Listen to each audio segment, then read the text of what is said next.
Hello all, అందరికీ నమస్కారం. అందరు ఎలా ఉన్నారు? బాగున్నారా? నేనైతే చాలా బాగున్నాను. ఈరోజు నేను ఇంట్లో చాలా ఈజీగా సింపుల్గా చేసుకొని మష్రూమ్ ఫ్రై చూపిస్తున్నానండి.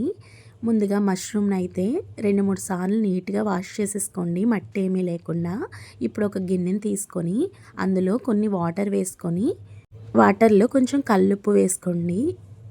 వేసిన తర్వాత నీట్గా వాష్ చేసుకున్న మష్రూమ్ని నేను చూపిస్తున్న విధంగా కట్ చేసుకొని ఆ వాటర్లో వేసుకొని పక్కన పెట్టేసుకోండి.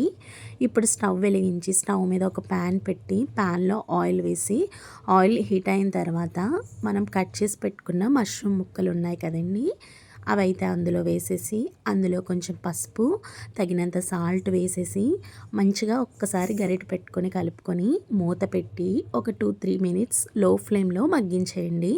వాటర్ అయితే రిలీజ్ అవుతాయి.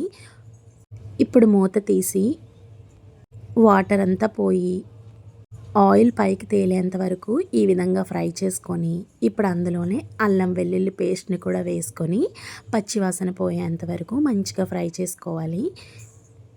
ఈ విధంగా ఫ్రై అయిన తర్వాత కొంచెం ధనియాల పొడి, కొంచెం కారం, కొంచెం గరం మసాలా వేసుకొని మంచిగా కలిపేసుకొని మూత పెట్టి ఒక 2-3 మినిట్స్ మగ్గించాలండి. 2-3 మినిట్స్ మగ్గిన తర్వాత మీ దగ్గర కొత్తిమీర ఉంటే వేసేసుకొని స్టవ్ అయితే ఆఫ్ చేసేయడమే. టేస్టీ మష్రూమ్ ఫ్రై రెడీ అయిపోతుంది. రైస్లోకి అయితే సూపర్గా ఉంటుందండి. ఇలాంటి వీడియోస్ కావాలంటే ఛానల్ని సబ్స్క్రైబ్ చేసుకోండి. Bye bye.